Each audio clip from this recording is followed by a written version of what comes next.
Swami Vivekananda's Hinduism is what I would say is my Hinduism, and that's what I'm anchored in. That was from my teenage days, that's what I believed and read and practiced. 4 ways in which you can be a good Hindu. There is no place for saying, as some unfortunately claim in the name of Hinduism, they sort of reduce it to something like the team identity of the British football hooligan. And they say, you don't support my team, I'm going to hit you on the head. If you don't say, Jai Shri Ram, I'm going to flog you. That's not Hinduism. It is exactly a way of being, a way of life, and a way of relating to the cosmos. And how you actually choose to manifest that way is not prescribed. There are multiple choices, multiple beliefs, multiple ways of worship, multiple deities you can imagine to focus your worship on. It's a religion that is all-encompassing, that does not claim to be the only true religion in the world, that accepts all other paths and all other forms of worship as valid, and that at the same time is full of questioning and incertitude. It in many ways is a religion for the thinking, doubting skeptic of the 21st century, because it invites you. I mean, even the Rig Veda's creation hymn, the Nasadiya Sutta, says, you know, where did this come from? Who created it all? What's this all about? Maybe he in the heaven knows, or maybe even he does not know. Can you imagine a religious precept that actually casts doubt on the omniscience of the Creator? But that's precisely what Hinduism does. Everything is open. We have no Hindu Vatican. We have no Hindu Pope. We have no Hindu Sunday. You can worship any of the 7 days of the week. You can dedicate that day to any of your deities. We have no compulsory obligations or rituals. We have so many sacred texts that 1,000 years ago, Adi Shankara had to confine himself to a limited number to give his interpretation of the faith when he was trying to revive Hinduism. So who am I to sit here and try and give you a one-sentence definition? It is all of this, and it is not something else. It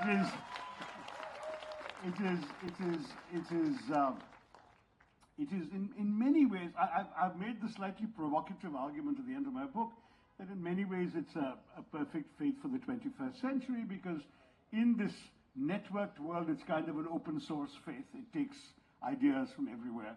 That in this world in which there's a resistance to absolute hierarchies, there are no absolute hierarchies in Hinduism. In a world in which there is skepticism, there is doubt, there's even talk of post-truth.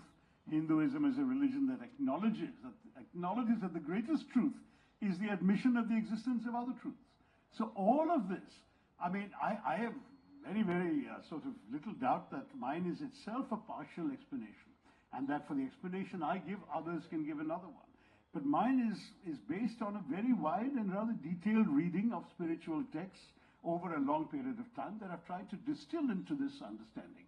But it's very close to the way in which Hinduism was taught and preached 1,000 years ago by Adi Shankara. Then, of course, various revival and reformist movements came. Then Swami Vivekananda gave it the modern coloring in the last decade of the 19th century. And Swami Vivekananda's Hinduism is what I would say is my Hinduism, and that's what I'm anchored in. That was from my teenage days, that's what I believed and read and practiced. And I don't believe that that Hinduism is often properly understood by those who claim to be speaking in its name. And that becomes a particular challenge, but that I know is not what this is about today. But then where is the sort of religion in this? It sounds to me like you're making the case for something that's very, like there's skepticism at its heart, and there's pluralism and liberalism as well. Yes? So we're seeing pluralism, liberalism, and skepticism as the cornerstones of what you're defining, and you're saying it's very 21st century, it's open source. But then where is God? Where is spirituality? And I suppose I see you very much as promoting this idea, like Vivekananda, of the kind of Upanishad-based Hinduism, which is quite abstract, intellectual, all about Brahman, versus the kind of Puranic idea, which is much more about the stories and the folk tales and the kind of lived, embodied way in which people worship and actually sort of seem to think about deities. And so they're both there, but it's also partly a question of the way the faith evolved. See, the original Hindu concept, you go right back to the ancient times, to the Rig Veda. The ancient concept of God in Hinduism was actually very similar, this is going to shock you, to the Islamic concept of God today. There is a God without shape, without qualities, without gender, without sound, without some God you cannot see or imagine, the Nirguna Brahman. This God, this spark, this idea that permeated the entire cosmos. But then, after a few centuries, the rishis began to realize this wasn't enough for ordinary people. They were going around worshipping trees and rivers and mountains. So they said, no, people need something to focus their worship on. So let's think of the Saguna Brahman. The Saguna Brahman is the God with qualities, with the way in which you can imagine this great deity. And when that idea of the Saguna Brahman came about, they also accompanied it with the same Rigvedic skepticism. They said, no one knows what authoritative image there is. I mean, you can't say God is this guy with a white beard towering above you in the clouds. There's no guarantee. It might not even be a male, right? So you are free to imagine God as you wish, because the imagination is itself an admission of our unknowing. It is for us a crutch on which to focus our worship of the absolute, of the divine, of whatever you want to call it, of the Brahman. And therefore, if you want to imagine God as a 10-armed woman riding a tiger, that's fine. You want to imagine God as a pot-bellied man with an elephant head writing on a tablet with a mouse by his side, that's fine too. But by the same logic, my friends, if you want to imagine God as a bleeding man suffering on a cross, that is fine too to the true Hindu. And that is something that people have to understand. Swami Vivekananda would say this. He said that which some call as Allah, some call as Jehovah, some call as Jesus, some call as Shiva or Vishnu, that's all the same thing.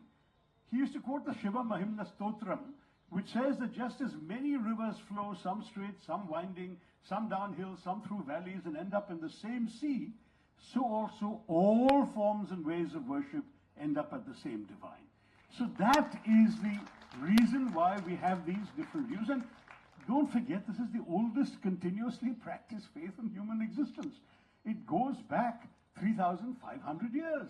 So inevitably it's evolved over time. Nothing stays static. There have been various ideas, various debates, various philosophies, various schools of philosophy. Within it, there have been various distinctions. There have been those who argued that God doesn't exist, that all that matters is the material world, the Charvaka philosophy. There are those who argued that you should renounce the material world, that it's all illusion, all that matters is the divine. All of this is permissible in Hinduism. You have to read and pick and choose. There are 4 forms, as Vivekananda brilliantly summarized it. The 4 ways in which you can be a good Hindu, right? So there's Gyana Yoga, which is through reading and knowledge. You find out about these spiritual ideas, as I've tried to do. There's Bhakti Yoga, which is what most people do. That is, they go and worship. You go to a temple, have a puja room at home, pray. That's Bhakti Yoga. Then there is Raja Yoga, which is interiority, meditation, looking for the truth within yourself. And that takes a fairly evolved person to be able to do that, and some do.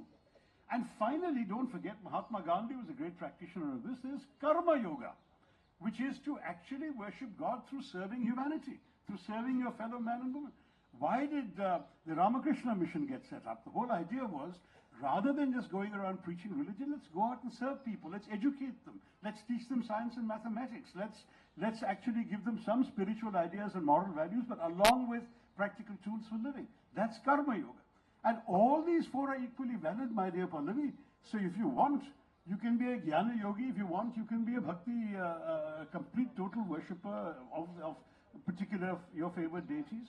But you can also go off and be a Karma Yogi and go off and serve humanity and say, that's my worship of God. And the Hindu will embrace all of this and accept all of this. But in all of this, there is no place, I'm quoting Vivekananda again, he said, the Hindu will never light the fires of inquisition. There is no place for saying, mine is the only way. There is no place for saying, as some unfortunately claim in the name of Hinduism, they sort of reduce it to something like the team identity of the British football hooligan. And they say, you don't support my team, I'm going to hit you on the head. If you don't say Jai Shri Ram, I'm going to flog you. That's not Hinduism. That has nothing to do with Hindu Dharma.